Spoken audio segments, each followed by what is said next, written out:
Bonjour à tous, merci de m'inviter pour présenter donc le projet Eau pour demain. Donc je vais me présenter, je m'appelle Alexandre Boisson parce que je connais pas tout le monde et je suppose que tout le monde me connaît pas. Je suis hydrogéologue au BRGM en Bretagne, à Rennes. Donc ce qui m'amène aujourd'hui là, c'est le projet Eau pour demain. C'est un projet qui est mené en partenariat avec les syndicats départementaux d'eau potable, donc le SMG 35, le SDEP 22 Eau du Morbihan, le conseil départemental du Finistère et les BRGM, et qui a été financé par la région Bretagne et l'Agence de l'eau. Un petit point de contexte. Donc, en fait, on a commencé à monter le projet suite aux sécheresses de 2016 et 2017 qui ont créé des situations de tension sur la production d'eau potable dans plusieurs secteurs en Bretagne. Depuis que le projet a commencé, on a ensuite eu les années 2019-2022 qui ont créé d'autres tensions. Et on s'attend à avoir d'autres changements sur la consommation d'eau potable, notamment en raison de l'évolution démographique et l'évolution des températures. Donc, on avait identifié un besoin de mieux anticiper ces périodes de tension, mieux connaître les consommations et les comportements des utilisateurs. Donc, je rappelle, c'est un projet avec les syndicats d'eau potable, et mieux connaître la dynamique entre les ressources et le climat. L'idée, c'est de voir où on en est au niveau des connaissances pour trouver des leviers pour améliorer la situation. Et c'est ce qui a amené à la construction donc, du projet de l'eau pour demain. Donc, je le disais, 5 partenaires techniques, donc les syndicats d'eau potable, le conseil départemental et puis 2 partenaires financiers, la région Bretagne et l'agence de l'eau. Alors, c'est un projet qui est assez large, là, qui est représenté sur cette diapositive, qui s'organise en 4 axes. Le premier, c'est mieux connaître les consommations d'eau potable du réseau public.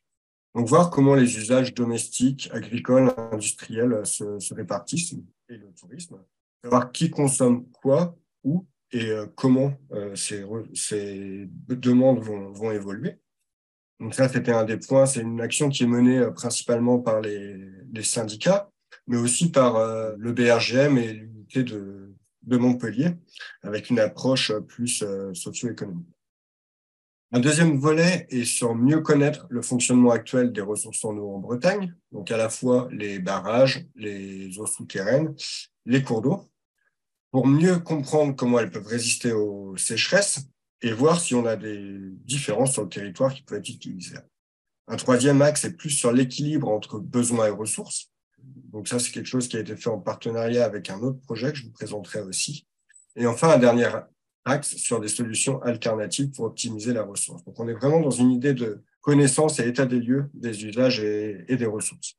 Aujourd'hui, je ne vais pas vous parler de tout le projet, je vais parler juste de 2 axes, principalement le deuxième sur les ressources en eau.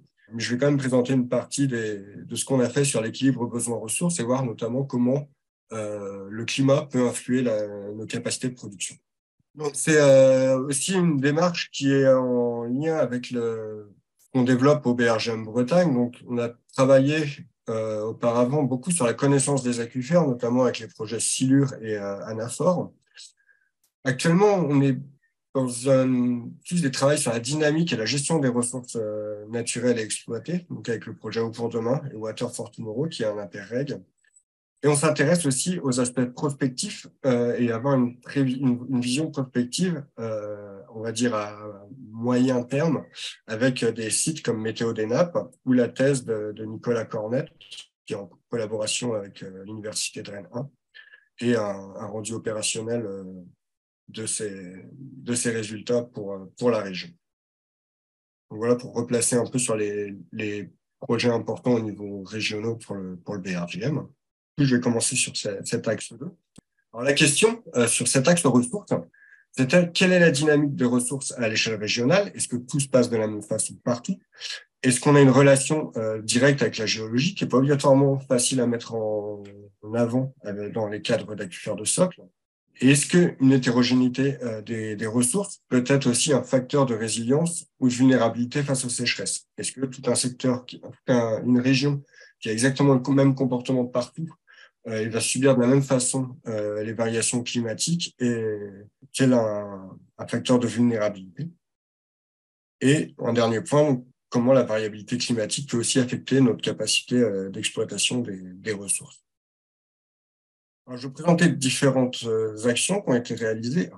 En Bretagne, on a un réseau piézométrique qui est suivi par le BRGM qui comporte 50 points, donc avec les variations piézométriques qui sont ici montrées pour un piézomètre. Et donc, j'ai regardé comment, donc on a des cycles principalement annuels, et à quelle période avaient lieu les niveaux hauts et les niveaux bas sur l'ensemble du réseau. Donc, les courbes qui sont présentées en bas ici représentent la moyenne. Chaque courbe, c'est la moyenne pour un piézomètre de ces cycles sur des valeurs moyennes mensuelles et que j'ai normalisées pour pouvoir les comparer entre elles. Et en fait, ces courbes sur ce graphique sont classées par couleur d'est en ouest. On a l'est en bleu et l'ouest en rouge. Et on voit une recharge plus précoce à l'ouest et beaucoup plus tardive à l'est. Et pareil, une période de récession qui va plus s'allonger du coup à l'est. En faisant le même travail de normalisation sur des précipitations, on n'obtient pas du tout le même schéma. Et donc, on peut se poser la question du rôle de la géologie. On voit déjà, à l'échelle de la région, on a un gradient climatique qui est connu, mais sur lequel pourrait se surimposer aussi, pour les ressources en eau, un gradient qui est lié à la géologie.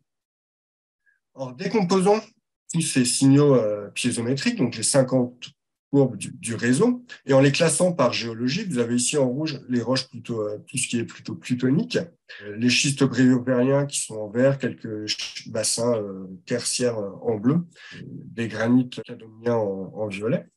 Et si on les classe par géologie, donc ces périodes de recharge et de décharge des nappes, on voit qu'en fait, quasiment tous les piézomètres implantés dans le granit vont faire partie de ceux qui ont des recharges les plus rapides en début d'année et qui vont aussi avoir des récessions les plus rapides, des décroissances plus rapides. À l'inverse, les schistes sont un peu plus hétérogènes, mais ont tendance à être plutôt sur les dynamiques plus longues. Donc, on se retrouve avec une différence qui n'est pas énorme, mais qui est l'ordre de 1 mois, 2 mois, voire 3 mois dans certains cas, l'échelle de la saison, tout simplement, mais qui va avoir un impact sur les débits d'étiage des cours d'eau et les moments où arrivent les difficultés. On fait le même travail sur les cours d'eau, donc là avec 105 stations hydrologiques, et on retrouve le même phénomène avec les cours d'eau qui sont plus à l'ouest, qui vont avoir tendance à avoir des phases de pluie un peu plus précoces en moyenne, et une baisse qui, par contre, s'équilibre parce qu'on n'a pas avec les cours d'eau, on a moins d'effets de stock. Donc ça, c'est pour donner un peu la dynamique qu'on peut observer. L'idée, c'était de voir comment, au niveau des aquifères, hein, essentiellement, quelle dynamique, si on pouvait avoir des dynamiques et des différences de l'ordre de 2 à 3 mois qui pouvaient aider à une gestion de la ressource ou aussi à anticiper les problèmes de débit d'étiage des cours d'eau pour éviter les dérogations. Un autre point aussi sur la dynamique, même si en Bretagne, on est plutôt sur des recharges et des grands cycles très annuels, on a quand même, pour certains piézomètres et dans certaines zones, une composante pluriannuelle et des cycles un peu plus longs, non négligeables. Donc ça, c'est quelque chose que j'ai regardé par une analyse de périodogramme.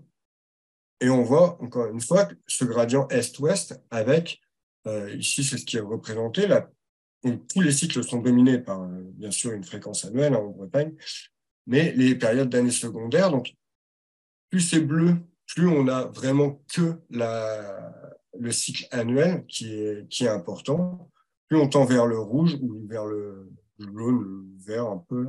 On va avoir aussi des cycles pluriannuels. Et on voit que cette cyclicité pluriannuelle est vraiment présente sur l'est du bassin. Les raisons de ces cyclicités, c'est souvent un stock important ou alors une faible perméabilité. En Bretagne, on a des aquifères de socle, on a rarement des stocks très importants. Donc, on tend plutôt vers une faible perméabilité. Et ce qui montre justement ce gradient entre l'Est et l'Ouest. Une faible perméabilité, c'est pas si évident que ça à voir en Bretagne. On avait travaillé auparavant, puis on l'a remis à jour sur les paramètres hydrodynamiques qui sont disponibles au sein des différentes natures de roches. Sur la Bretagne, on a à peu près 500 et 7 pompages qui ont été recensés avec des déterminations de transmissibilité. Mais si on regarde la répartition de ces paramètres hydrodynamiques, c'est ce que j'ai représenté ici, je ne sais pas si c'est très lisible, mais donc la transmissivité et la densité de population pour les 500 points, on a du mal à faire une différence entre les roches plutoniques, le sédimentaire ancien, les roches métamorphiques. Globalement, elles ont des moyennes, des médianes très proches et des dispersions assez similaires. Et en partie lié au fait quand on analyse en essai de pompage, on le fait rarement dans les cas où le débit est très faible. C'est généralement fait sur les forages d'importance. Et donc, on a un biais d'échantillonnage. Et on arrive difficilement jusqu'à présent à vraiment avoir une différence de comportement entre les roches d'un point de vue hydrodynamique. Là, ce qui a été fait pour essayer de mettre ça en valeur dans le projet de l'eau pour demain, ça a été de travailler avec une quantification du soutien des nappes au cours d'eau, qui a été calculée par le BFI, c'est le Base Flow Index. C'est une méthode d'évaluation de contribution des eaux souterraines au débit des cours d'eau. Et donc, en travaillant sur 80 bassins qui sont présents ici sur la carte, c'est les délimitations que vous avez ici, et en regardant quelle géologie est présente au sein de ce bassin, pas seulement la géologie dominante, mais le pourcentage de chaque type de géologie. Vous avez donc en rouge, rose, toujours les roches plutoniques, les roches sédimentaires, mais donc les schistes briovériens et primaires en vert clair et vert foncé. Et si on classe ensuite l'ensemble de ces 80 bassins en fonction de leur indice de soutien d'étiage, c'est ce qui est fait ici. Donc, plus l'indice de soutien d'étiage est faible, plus le bassin est classé de ce côté-là de l'écran, là sur la gauche de l'écran. Et plus le soutien d'étiage est important, plus il est classé sur la droite de l'écran. Les couleurs représentent donc la géologie. Et là, on voit clairement un classement de l'augmentation du soutien d'étiage en lien avec la géologie. Donc ça met en avant cet élément-là. Donc c'est quelque chose qu'on a, comme je disais, qu'on n'arrivait pas à mettre en avant, même si on le voyait sur le terrain, on s'en rend compte quand on connaît les bassins versants, mais la classification n'était pas encore opérée. Donc là, une des limites de ce travail-là, c'est que ça a été fait sur un indice et c'est donc difficilement utilisable, on va dire, par exemple, pour des modélisations. Donc ça, c'est des choses qu'on a continuées dans le cadre d'un autre projet. Donc là, je sors un peu de ce projet-là pour mentionner la thèse de Nicolas Cornette, qui a été finie en décembre dernier, qui travaille sur l'impact du changement climatique sur les ressources en eau dans les régions de socle cristallin. Et on a retravaillé sur ces bassins, on travaille avec des modèles 1D par exploration de paramètres. Donc, on cherche tous les paramètres de porosité et perméabilité qui permettent de caler des données de cours d'eau. Donc là, on travaille beaucoup sur les débits d'étiage, notamment. On a réussi à obtenir des perméabilités équivalentes qui collent bien à la géologie par ces modélisations. C'est ce qui est illustré. Vous avez à peu près la même figure que ce que je vous montrais précédemment. Mais cette fois, on arrive à obtenir des perméabilités représentatives, ce qui change la façon dont on peut appréhender ensuite les modélisations physiques du milieu. Donc ça, je ne vais pas détailler. Il y a des articles qui ont été sortis et la thèse de Nicolas qui est diffusée. Donc, si vous souhaitez avoir plus d'informations, vous pouvez consulter ces éléments. Je reviens à ma question principale, donc le projet L'eau pour demain. Je vais aussi comparer, donc du coup, ces capacités de soutien d'étiage et la géologie avec les densités de sources qu'on peut observer sur le territoire. Et donc, on voit encore une fois que la présence de sources est très liée à la présence de roches plutoniques, les granites hercyniens principalement. C'est aussi lié à un aspect topographique, mais aussi géologique. Donc, on voit à l'échelle de la région, on arrive à différencier des comportements entre les géologies.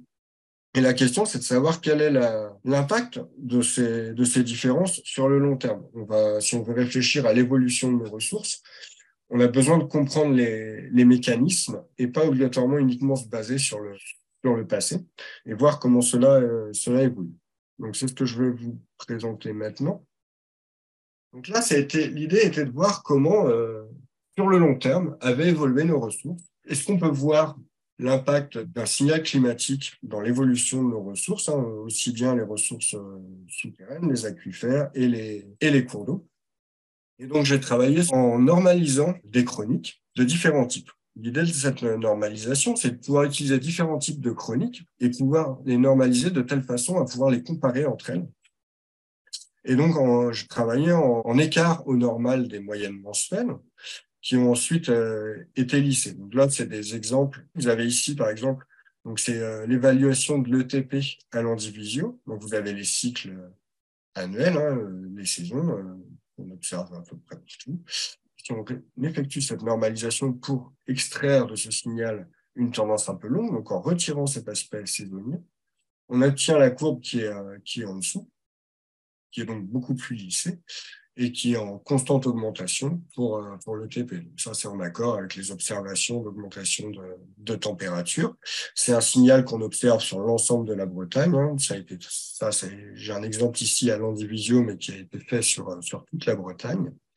Et si on fait la même chose dans les précipitations, donc vous avez ici le signal de base, et on n'observe pas de tendance à la hausse ou à la baisse, mais on observe des oscillations importantes par rapport au normal. L'idée, c'est de se dire, ces deux signaux-là sont les entrées du cycle de l'eau sur la région.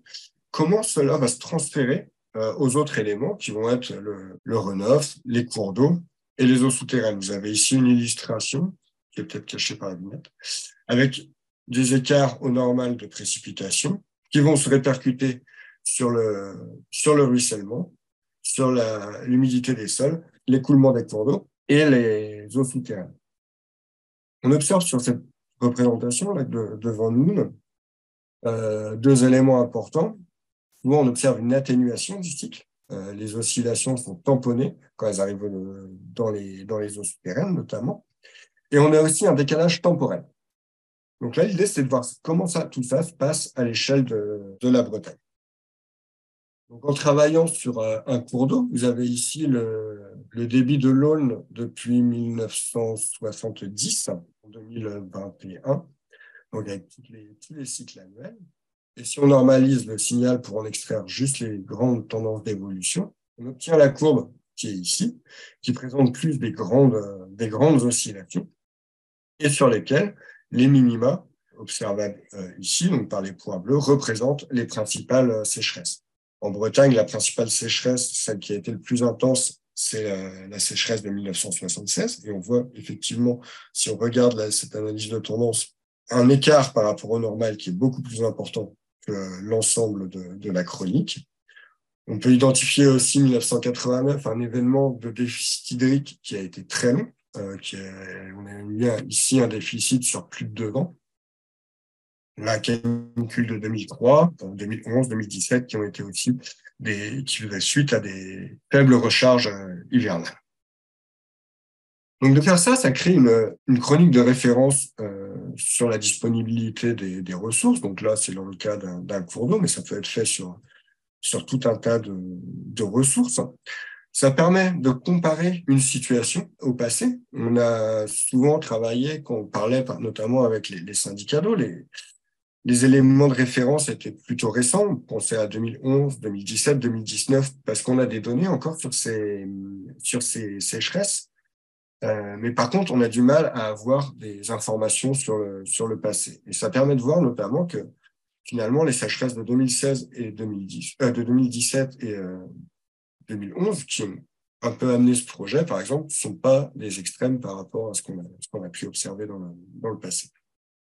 On peut faire ce travail donc sur l'ensemble du cycle de l'eau, c'est ce que j'ai fait ici. Donc vous avez en rouge, donc entre 2005 et 2022, en rouge tireté, les anomalies de précipitation, donc qui est représenté ici. En rouge continu, le cours d'eau. Donc ça, c'est sur le Manson à Louvigné du désert. Et on voit ces grands cycles, les anomalies de précipitation se reportent sur les cours d'eau, puis après en bleu, sur les aquifères. Et on peut noter ici le décalage temporel entre une anomalie de précipitation, le cours d'eau, et les eaux souterraines. Un point intéressant, cette dernière courbe-là, la bleue à tireté, c'est la somme des anomalies d'ETP et de précipitation. Donc, j'ai essayé de faire ça sur quelques sites. Et on voit que globalement, ça suit les mêmes tendances. Mais ça, on atteint aussi, dans certains cas, alors ça marche pas sur tous les sites, mais on arrive à capturer aussi l'amplitude des sécheresses et de l'anomalie générée par les sécheresses. Donc, de faire ça, ça permet d'avoir le temps de réponse et l'effet mémoire des aquifères sur une zone, de le quantifier.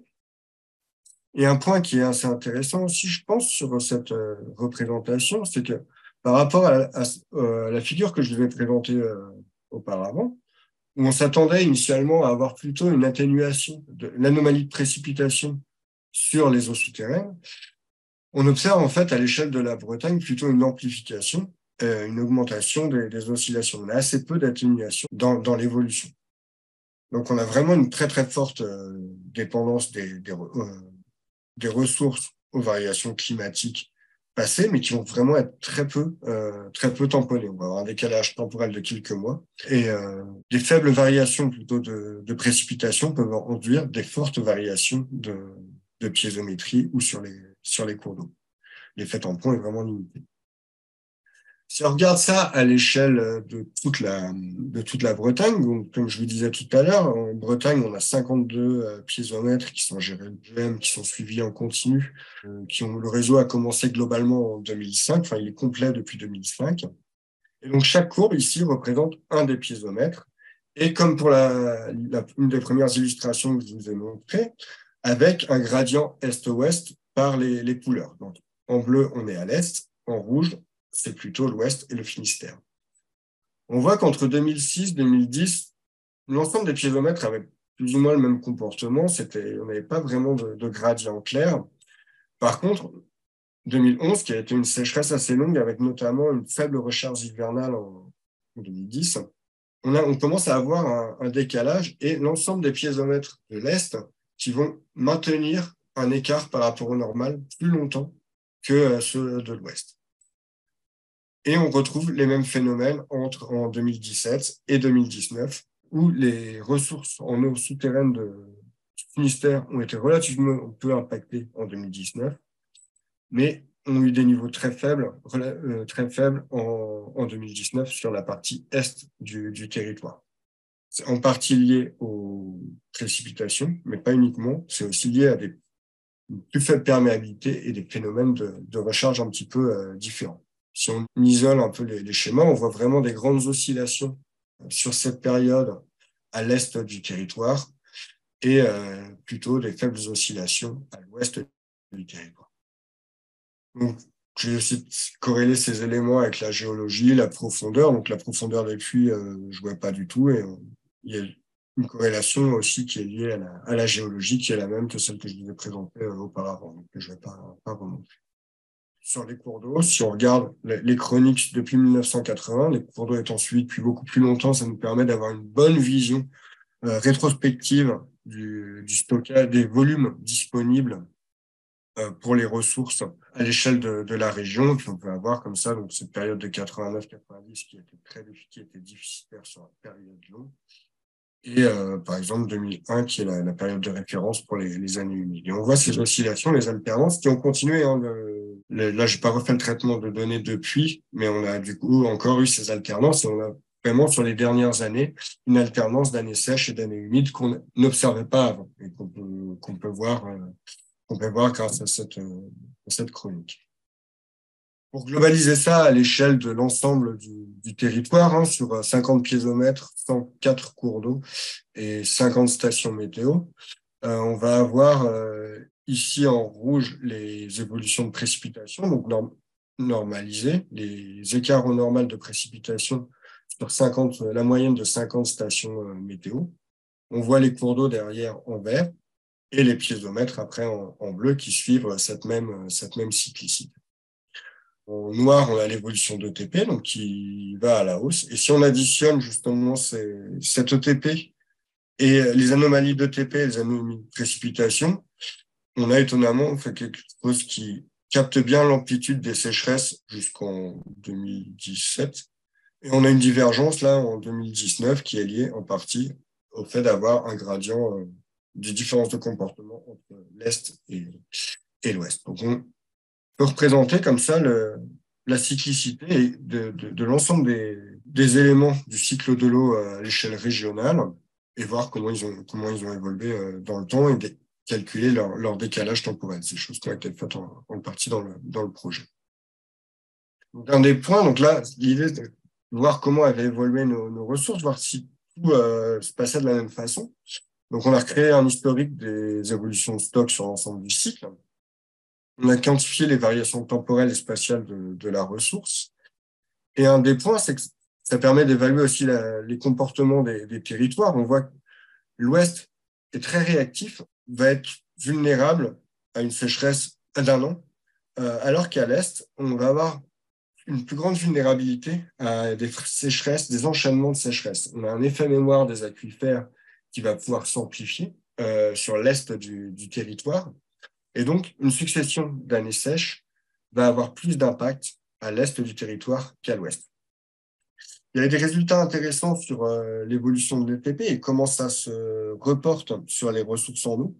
Mais il y a quand même encore beaucoup de travail pour pouvoir généraliser ça à l'échelle de la région. Mais l'autre question, c'était d'évaluer l'impact climatique sur la demande et les capacités de production AEP. L'idée est de pouvoir fournir des informations nécessaires pour la gestion de la ressource. Actuellement, on se rend compte, par le suivi qui a été fait par les syndicats, les échanges avec tous les exploitants, qu'on a quand même une forte limite au niveau des données disponibles et des suivis disponibles pour les ressources. Donc, dans le cadre de ce projet-là, dans le projet Eau pour demain, travailler sur la consommation et la répartition de la demande. C'était fonction de l'augmentation de la population. Évidemment, en augmentant la population, on augmente la demande et de l'activité économique. Donc ça, c'est des choses qui étaient traitées vraiment sur l'axe 1 du projet, essentiellement par les syndicats, à partir des données de facturation des usagers.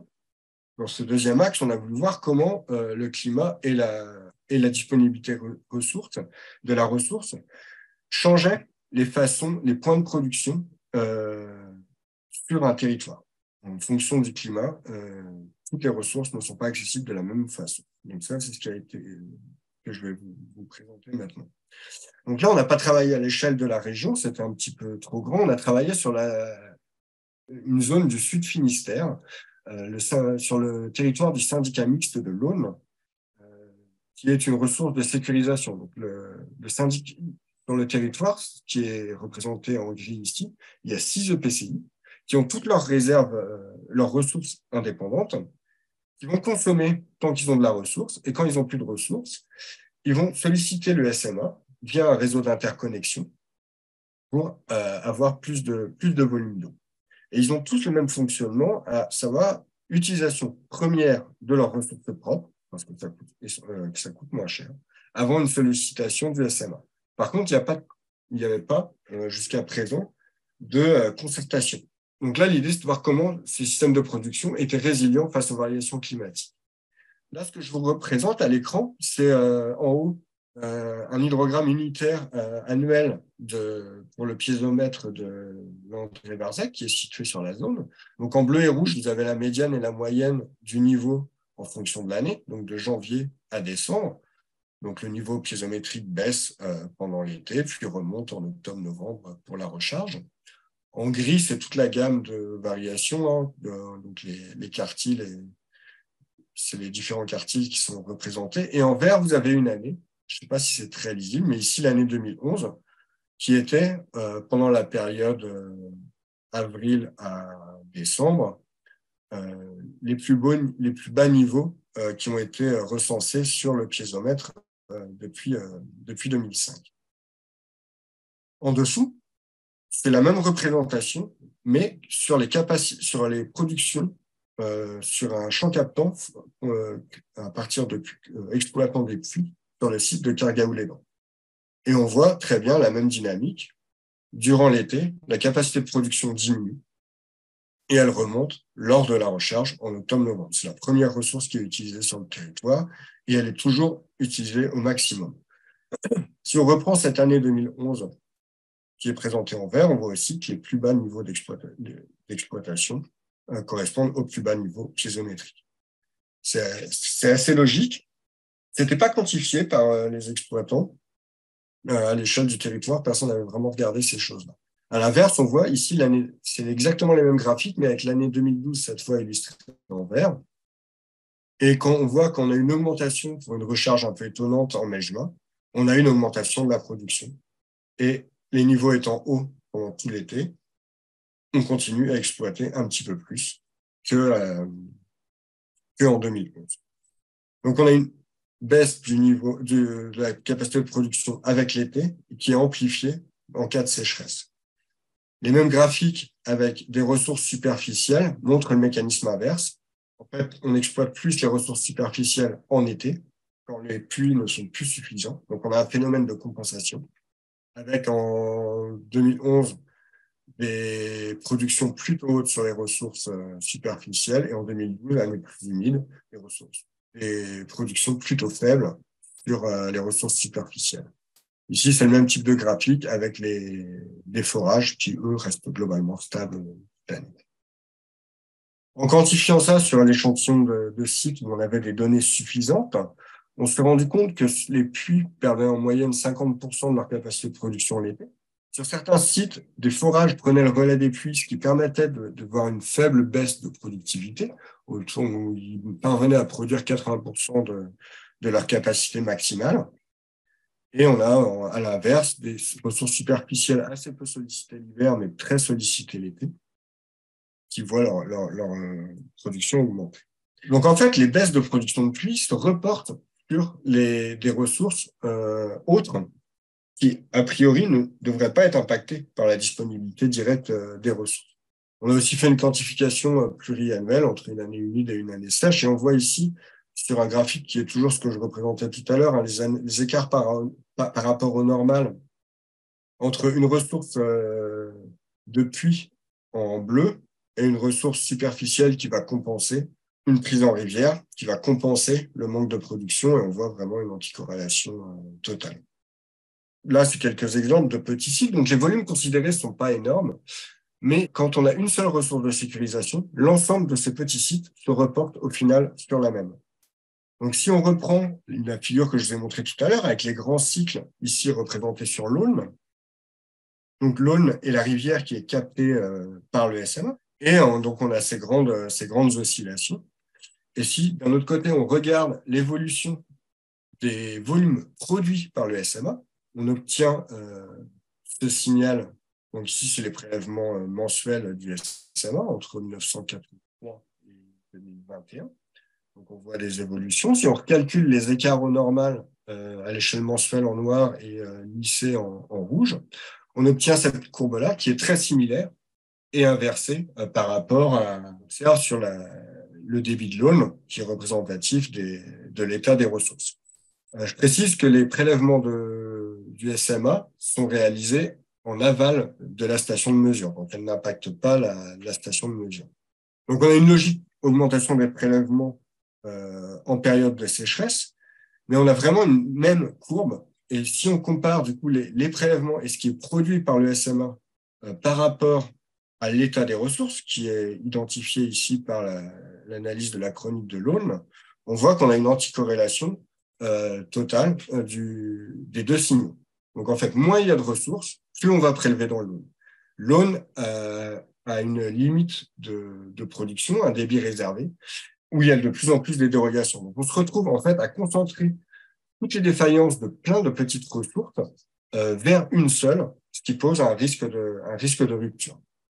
Donc, il y avait deux questions, parce que je vous disais, donc, cette variation, elle est liée à l'augmentation de la consommation, à une défaillance et un report d'autres ressources, ce qui fait qu'on a un très fort impact du climat, au final, sur les prélèvements du SMA. Et la question, c'est de savoir quel volume de prélèvement cela peut représenter. Donc ça, j'ai essayé de quantifier ça par une analyse du signal, en essayant d'extraire cette grande tendance du signal de prélèvement original. Donc là, vous avez le signal qui est décomposé par une décomposition saisonnière. Donc on peut extraire une saison, une variation saisonnière, donc retirer l'aspect purement annuel, et on peut extraire la partie tendance du signal. Donc c'est ce qui est représenté ici, En noir, vous avez les observations, ce qui est vraiment produit par le SMA à une échelle mensuelle, la tendance qui est extraite et le signal sans cette tendance. Donc, on voit qu'on a quelque chose de plus lisse. On peut estimer du coup que les variations pluriannuelles qui sont liées à ces grands cycles climatiques, qui représentent en moyenne 20% des volumes, ça peut aller jusqu'à 50% de la production dans une période extrêmement sèche comme 89-90, où on a un effet cumulatif. Et en comparaison d'une année humide, par exemple, en 2011 ou 2017, le SMA a dû produire 1,4 million, 1,5 million de mètres cubes en plus, ce qui représente quasiment 30%, une augmentation de 30% des volumes produits. Donc, on a un rôle important des variations climatiques sur les différents modes de production, et pas seulement ceux qui sont impactés directement par un aspect direct du climat, mais aussi par des phénomènes de report. Et ça, c'est des choses qui n'étaient pas du tout connues, observées sur le territoire, ou du moins quantifiées, et donc qui a posé pas mal de questions. Et on a essayé aussi de travailler à l'échelle de la commune, chaque petite commune ayant souvent un moyen de production, et de regarder la corrélation entre les achats au SMA et les variations climatiques, ce qui permet de donner, pour différentes raisons, au final, le lien entre variations climatiques et capacité à produire de l'eau. Sur des territoires comme Crozon, on a une très forte corrélation entre les variations climatiques et les achats au SMA, à la fois parce qu'on a une augmentation du tourisme, mais aussi parce qu'on a des ressources propres qui ne permettent pas d'assurer du tout des productions pendant l'été. Au final, tout se reconcentre, on va dire à fin août, sur une seule ressource, montre vraiment l'importance d'une gestion concertée. Et ce qui m'amène vite fait à un autre projet qui a été fait en parallèle, qui est un projet Interreg qui porte le même nom, mais qui n'est pas avec les mêmes acteurs, qui est le projet Water for Tomorrow, qui était sur les équilibres besoins-ressources avec des travaux dans les Hauts-de-France et la Bretagne. Et donc, le BRGM pour la Bretagne, le projet a été géré par Noémie Nevers, qui était chef de projet, donc avec Cyril Bourgeois et Jean-Daniel Grinaudot de Montpellier. Et là, l'idée était de travailler sur l'équilibre besoins-ressources, donc l'axe 3 du projet Au pour demain, en développant des approches innovantes de planification participative. L'idée est d'accroître la résilience face au changement climatique et aux évolutions démographiques. On ne s'intéresse pas que au climat pour sécuriser les territoires. Donc, c'est une approche par modélisation hydroéconomique sur le territoire du syndicat mixte de l'Aulne. Donc, en fait, la collecte de données et la préanalyse a été faite dans le cadre de Haut pour demain, et dans le cadre de l'Interreg Water for Tomorrow, on a développé un modèle hydroéconomique. L'idée, c'est de représenter les ressources, les infrastructures et les besoins, de créer des scénarios avec les acteurs locaux, de les tester au travers du modèle, voir où sont les vulnérabilités du système AEP et voir comment le résoudre.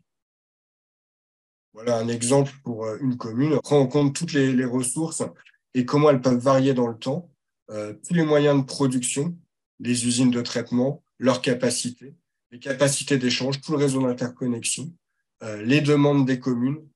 On essaie de faire ça le plus précisément possible à l'échelle d'un territoire pour pouvoir derrière optimiser les points de prélèvement en fonction des situations et tester différentes solutions.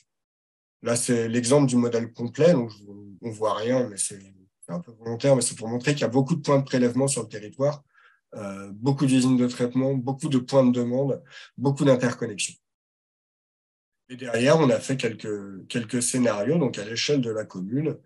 Par exemple, ici, c'est un exemple de l'incapacité de certains territoires à répondre à la demande. Donc là, c'est dans le cadre d'une sécheresse importante. Sans aucune mesure, beaucoup de secteurs vont se retrouver en déficit. Si on augmente des interconnexions entre les zones, un peu de rendement, on diminue un peu la demande, on va pouvoir améliorer la situation, mais ce ne sera pas suffisant.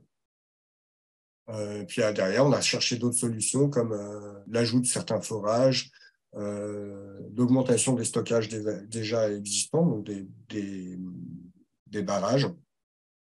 Et on peut coupler différentes solutions pour, au final, trouver une solution optimale et voir quels investissements prévoir.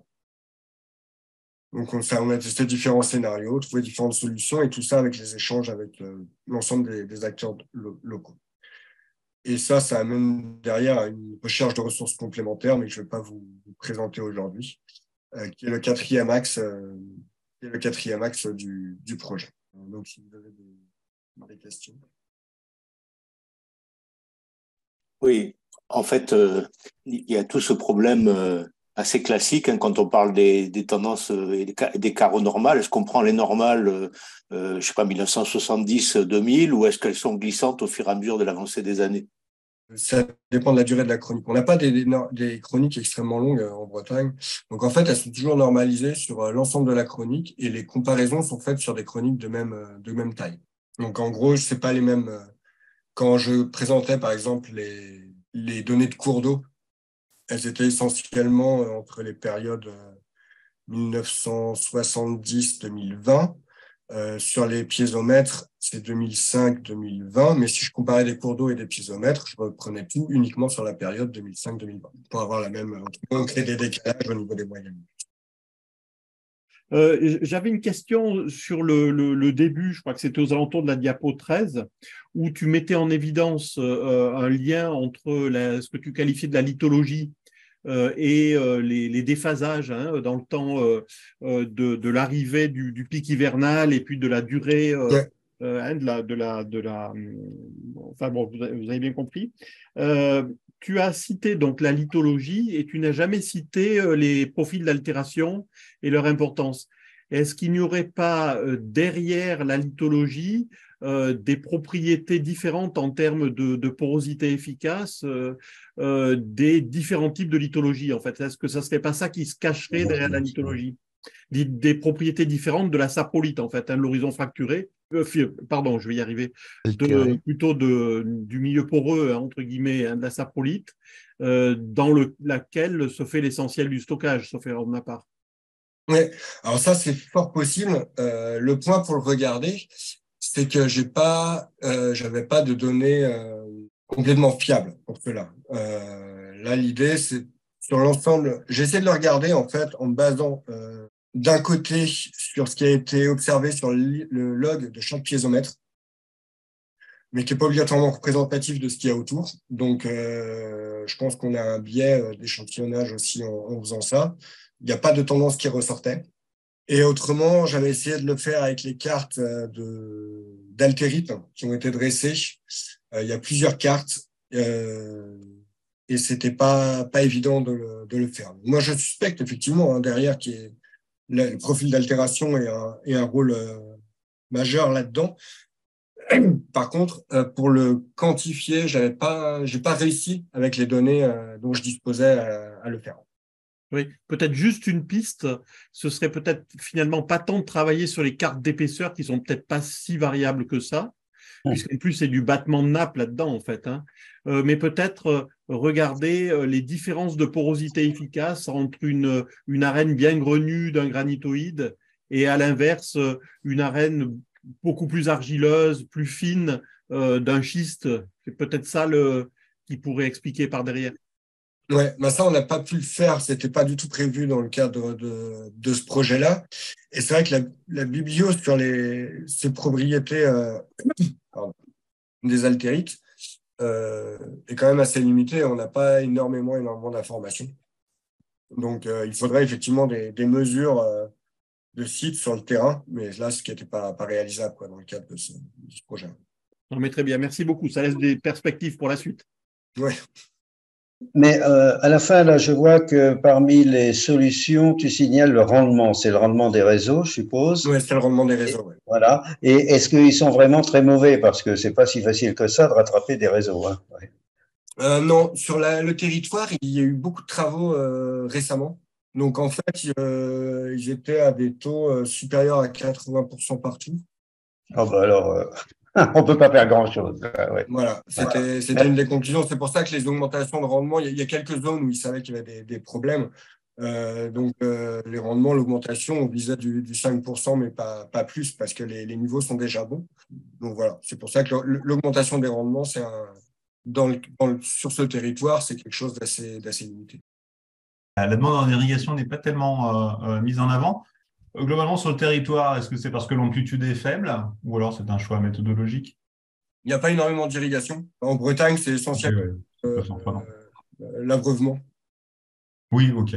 Non, mais d'accord. Et donc, en fait, les gros producteurs en irrigation, on a les données, on a les suivis. Donc, ce n'était pas un point qui était essentiel.